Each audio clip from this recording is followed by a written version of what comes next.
¿Recuerdas la tensión que se vivía en Siquem con los hijos de Jacob? Justo después de ese caos, la historia da un giro increíble. No es un hombre ni un plan, sino Dios mismo quien interviene para ofrecer un nuevo comienzo. Hola a todos y bienvenidos a nuestro canal. Hoy vamos a explorar una de las etapas más profundas en la vida de Jacob, un momento de renovación, promesas cumplidas y también de dolorosas despedidas. Después de todo lo que pasó, Dios le habla directamente a Jacob con una instrucción que lo cambiará todo. Le dice: levántate, sube a Betel y quédate allí, y haz un altar al Dios que se te apareció cuando huías de tu hermano Esaú. ¿Les suena Betel? ¡Claro que sí! Es el lugar donde Jacob, años atrás, tuvo ese sueño asombroso de la escalera que llegaba al cielo. Allí, asustado y huyendo de su hermano, hizo un voto a Dios. Ahora, el Señor le está diciendo: Jacob, es hora de volver. Es hora de cumplir esa promesa y renovar tu compromiso conmigo. Jacob entiende que este no es un simple viaje geográfico, sino espiritual. Sabe que para volver a Betel, para acercarse a Dios, primero necesita limpiar su propia casa. Así que reúne a toda su familia, a sus esposas, sus hijos y a todos los siervos que estaban con él, y les da una orden contundente: quitad los dioses ajenos que hay entre vosotros, limpiaos y cambiad vuestros vestidos. ¡Qué fuerte! Esto nos revela que, a pesar de seguir a Jacob, su familia todavía cargaba con ídolos, amuletos y prácticas paganas de las tierras donde habían vivido. Jacob les dice: vamos a subir a Betel, y allí construiré un altar al Dios que me respondió en el día de mi angustia, y que ha estado conmigo en cada paso del camino. Esto no es solo una orden, es un testimonio personal. Jacob está recordando en voz alta la fidelidad de Dios, y la respuesta de su familia es inmediata. Le entregan todos sus ídolos, sus zarcillos que usaban como amuletos y cualquier objeto de superstición. Jacob toma todo eso y lo entierra bajo una encina cerca de Siquem. Este es un acto simbólico poderosísimo. Están enterrando el pasado, abandonando todo lo que los alejaba de Dios para empezar de cero bajo su dirección. Uno pensaría que, después de la masacre en Siquem, las ciudades vecinas buscarían venganza. Pero aquí vemos la mano protectora de Dios. La Biblia dice que el terror de Dios cayó sobre las ciudades de alrededor y nadie se atrevió a perseguirlos. Cuando obedecemos a Dios y nos limpiamos para Él, Él mismo se convierte en nuestro escudo. Finalmente, Jacob y toda su gente llegan a Luz, el antiguo nombre de Betel. Allí, fiel a su palabra, edifica un altar y lo llama El Betel, que significa el Dios de Betel. ¿Por qué? Porque en ese mismo lugar Dios se le había revelado cuando estaba en su momento más bajo, huyendo de Esaú. Es un círculo que se cierra, una promesa que se cumple. En medio de esta renovación espiritual también hay un momento de duelo. Muere Débora, la mujer que había sido nodriza de Rebeca, la madre de Jacob. Ella era parte de la historia familiar, un vínculo con el pasado. La entierran bajo una encina y la llaman la encina del llanto. A veces los nuevos comienzos también implican despedidas dolorosas. Y justo en ese lugar de renovación y recuerdo, Dios se le aparece a Jacob una vez más.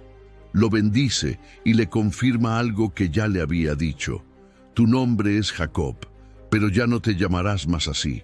Tu nombre será Israel. Esto es más que un simple cambio de nombre. Dios está reafirmando su nueva identidad. Ya no es Jacob el suplantador, sino Israel, el que lucha con Dios y prevalece. Es una declaración de que su pasado ha sido redimido y su futuro está anclado en la promesa de Dios. Y la promesa es gigantesca. Dios le dice: Yo soy el Dios omnipotente. Crece y multiplícate. De ti saldrá una nación, un conjunto de naciones, y reyes descenderán de ti. La tierra que le di a Abraham y a Isaac, te la daré a ti y a tu descendencia después de ti. ¡Qué momento tan increíble! Es la confirmación del pacto. Abraham lo recibió, Isaac lo heredó, y ahora Jacob, como Israel, se convierte en el portador de esta bendición que marcará la historia para siempre. Para conmemorar este pacto, Jacob levanta una columna de piedra, derrama sobre ella una ofrenda y aceite, consagrando ese lugar a Dios. Pero la vida, incluso bajo la bendición de Dios, no está libre de dolor. Mientras continúan su viaje, Raquel, la amada esposa de Jacob, entra en labor de parto de su segundo hijo. El parto es extremadamente difícil. La partera, intentando animarla, le dice: «No temas, que también tendrás este hijo». Pero Raquel está agonizando. Con su último aliento, nombra al niño Benoni, que significa «hijo de mi tristeza». Es un nombre que nace del dolor más profundo. Sin embargo, Jacob, su padre, lo cambia a Benjamín, que significa hijo de mi diestra o hijo de mi mano derecha, un símbolo de favor y fortaleza. Raquel muere allí, en el camino a Efrata, que es Belén. Jacob la sepulta y levanta una columna sobre su tumba, un monumento que, según la Biblia, perduraba por generaciones como el recuerdo del lugar de descanso de Raquel. La pérdida es inmensa para Jacob. Había trabajado 14 años por ella, era el gran amor de su vida. Su muerte es una herida profunda en medio de la promesa cumplida. Y como si no fuera suficiente dolor, ocurre otro escándalo familiar. Israel, como ahora se le conoce, sigue su camino y acampa. Y allí, Rubén, su hijo primogénito, comete un acto terrible. Se acuesta con Bila, la sierva de Raquel y concubina de su padre. Este acto no solo es una ofensa moral, sino un desafío directo a la autoridad de Jacob como cabeza de familia. El texto dice escuetamente: «Y lo supo Israel». En ese momento no hay una reacción explosiva, pero ese silencio es pesado. Jacob guarda ese dolor y esa traición en su corazón, y tendrá consecuencias devastadoras para Rubén más adelante, cuando pierda los privilegios de su primogenitura. El capítulo termina cerrando un ciclo generacional. Jacob finalmente llega a casa de su padre Isaac, en Mamre, cerca de Hebrón. Es el reencuentro final. Isaac, ya anciano y ciego, vivió 180 años. Y al morir, sus dos hijos, Esaú y Jacob, aquellos hermanos que estuvieron enfrentados por tanto tiempo, se unen para sepultarlo. Es el fin de una era, la del patriarca Isaac. Este capítulo es un puente increíble. Vemos la muerte de figuras del pasado como Débora e Isaac y la trágica muerte de Raquel. Pero también vemos la consolidación de Jacob como Israel, el hombre del pacto, listo para liderar a las 12 tribus que formarán la nación. La gran lección es que Dios es fiel a sus promesas, pero espera de nosotros una respuesta. Jacob tuvo que limpiar su casa de ídolos, volver al altar y consagrarse de nuevo. Solo así pudo avanzar. Su vida nos enseña que, incluso en medio de las pérdidas más dolorosas y las traiciones más amargas, la fidelidad de Dios permanece y su plan siempre sigue adelante. La historia de José es uno de los relatos más cautivadores de la Biblia. Una historia que lo tiene todo: drama familiar, sueños proféticos, traición y sobre todo la mano soberana de Dios obrando en medio del caos. Hablamos de la increíble historia de José y el inicio de su viaje a Egipto, un pasaje que encontramos en el libro de Génesis, capítulo 37. Así que pónganse cómodos, porque esta historia nos enseña lecciones que resuenan hasta el día de hoy. La historia comienza en la tierra de Canaán, donde vivía Jacob con su gran familia. Entre todos sus hijos había uno especial: José, un joven de 17 años. La Biblia nos dice que Jacob amaba a José más que a todos sus otros hijos. ¿Por qué? Porque José era el hijo de su vejez, nacido de Raquel, la mujer que Jacob había amado con todo su corazón. Este favoritismo no era un secreto. De hecho, Jacob cometió el error de hacerlo muy evidente.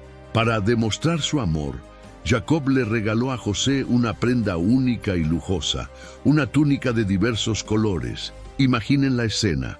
Mientras sus hermanos vestían ropas sencillas de pastores, José lucía este manto que gritaba: «Soy el favorito». Como era de esperar, esto no les sentó nada bien a sus hermanos. La Biblia dice que lo aborrecieron y no podían hablarle pacíficamente. La semilla de la envidia y el resentimiento ya estaba plantada y estaba a punto de crecer. Y si la túnica no fuera suficiente, José comenzó a tener sueños. Pero no eran sueños cualquiera, eran sueños proféticos que revelaban un futuro que sus hermanos no querían ni imaginar. Un día, con la inocencia que lo caracterizaba, les contó el primero: «Oigan, soñé que estábamos en el campo atando manojos de trigo. De repente, mi manojo se levantó y se quedó derecho, y los manojos de ustedes se juntaron a su alrededor y se inclinaron ante el mío». La reacción fue inmediata. Sus hermanos, furiosos, le respondieron con sarcasmo: «¿Así que tú vas a ser nuestro rey? ¿De verdad crees que vas a gobernar sobre nosotros?». El odio que sentían por él se multiplicó. Pero la cosa no terminó ahí. Poco después, José tuvo otro sueño, y esta vez lo compartió no solo con sus hermanos, sino también con su padre. «Tuve otro sueño», dijo, «y esta vez vi que el sol, la luna y 11 estrellas se inclinaban ante mí». Esta vez, hasta Jacob lo reprendió, aunque con un tono diferente. Le dijo: «¿Qué clase de sueño es ese? ¿Acaso tu madre, tus hermanos y yo vendremos a postrarnos ante ti?». Sin embargo, la Biblia nos da un detalle clave. Mientras sus hermanos ardían de envidia, Jacob meditaba en esto. Se quedó pensando en las palabras de su hijo, intuyendo que quizás había algo más profundo en todo aquello. La tensión familiar era insostenible y pronto alcanzaría su punto de quiebre. Un día, los hermanos de José estaban lejos, pastoreando las ovejas cerca de un lugar llamado Siquem. Jacob, preocupado por ellos, le pidió a José que fuera a ver cómo estaban y le trajera noticias. José, obediente como siempre, partió en su búsqueda. Fue un viaje largo y, al no encontrarlos en Siquem, un hombre le informó que se habían ido a Dotán. Cuando sus hermanos lo vieron acercarse a lo lejos, con su túnica de colores ondeando al viento, la envidia acumulada explotó en un plan oscuro. Se dijeron unos a otros: «Ahí viene el soñador. Esta es nuestra oportunidad. Matémoslo y arrojémoslo a una de estas cisternas. Diremos que una fiera lo devoró y entonces veremos en qué quedan sus famosos sueños». Era un plan cruel, nacido del odio más profundo. Pero Rubén, el hermano mayor, sintió un poco de conciencia. Queriendo salvar a José sin enfrentarse directamente a sus hermanos, les propuso una alternativa: «No le quitemos la vida. Mejor arrojémoslo en esta cisterna vacía aquí en el desierto, pero no le pongan una mano encima». El plan secreto de Rubén era volver más tarde, sacar a José a escondidas y devolverlo sano y salvo a su padre. Así que, cuando el joven e inocente José finalmente llegó, lo recibieron con violencia, le arrancaron su preciada túnica de colores y sin piedad lo lanzaron a la cisterna vacía. Y mientras su propio hermano estaba en el fondo de un pozo, ellos se sentaron a comer como si nada hubiera pasado. En ese momento, mientras comían, vieron a lo lejos una caravana. Eran mercaderes ismaelitas que viajaban hacia Egipto, cargados de especias, bálsamo y mirra. Fue entonces cuando Judá, otro de los hermanos, tuvo una idea aún más calculadora. Les dijo: «¿Qué ganamos con matar a nuestro hermano y ocultar su sangre? Es nuestra propia carne. Mejor vendámoslo a los ismaelitas y no manchemos nuestras manos. La propuesta fue aceptada. Sacaron a José de la cisterna y lo vendieron por 20 piezas de plata. 20 piezas de plata fue el precio que le pusieron a la vida de su hermano. Los mercaderes se llevaron a José, encadenado, rumbo a un destino desconocido en Egipto. Poco después, Rubén regresó a la cisterna para rescatarlo, pero ya era tarde. Al ver que José no estaba, se desesperó y rasgó sus ropas, gritando: «¡El muchacho no está! ¿Y yo, a dónde iré ahora?». Pero el plan ya estaba en marcha. Para encubrir su crimen, los hermanos mataron un cabrito y empaparon la túnica de colores de José en su sangre. Llevaron la túnica ensangrentada a su padre Jacob y le dijeron con frialdad: «Encontramos esto, fíjate si es la túnica de tu hijo». Al reconocerla, el corazón de Jacob se partió en 1000 pedazos. Gritó con un dolor insoportable: «Es la túnica de mi hijo. Seguro que una fiera salvaje lo ha devorado. José ha sido despedazado». Jacob rasgó sus vestidos, se vistió de luto y lloró por su hijo amado durante muchísimos días. Su familia intentó consolarlo, pero él se negaba, diciendo: «Guardaré luto por mi hijo hasta que descienda con él a la tumba». El engaño había funcionado, pero a un costo terrible. Mientras Jacob lloraba desconsoladamente en Canaán, la vida de José daba un giro drástico. En Egipto, los mercaderes lo vendieron a un hombre llamado Potifar, quien era nada menos que el capitán de la guardia del faraón. José, el hijo amado, el soñador, ahora era un esclavo en una tierra extraña. Parecía que sus sueños habían muerto en el fondo de aquella cisterna. Pero, en realidad, este era solo el comienzo. Este capítulo nos deja lecciones muy poderosas. Primero, nos muestra el poder destructivo de la envidia y el favoritismo dentro de una familia. El trato especial de Jacob hacia José sembró una división que culminó en un acto de traición terrible. Es una advertencia sobre cómo nuestras acciones pueden herir a quienes más amamos. Pero la lección más grande es que los planes de Dios a menudo se desarrollan de maneras que no entendemos, incluso a través del sufrimiento y la injusticia. Para José, ser vendido como esclavo parecía el fin del mundo. Sin embargo, era precisamente el primer paso que Dios estaba usando para cumplir esos sueños que sus hermanos tanto odiaban. Aunque ellos lo planearon para mal, Dios ya estaba moviendo las piezas para transformarlo en un bien inmenso, no solo para José, sino para salvar a toda su familia y a una nación entera de la hambruna que vendría. La historia de José nos recuerda que, sin importar cuán oscuro parezca nuestro presente, Dios siempre tiene un propósito mayor. Gracias por acompañarme en este increíble viaje a través de la historia de José.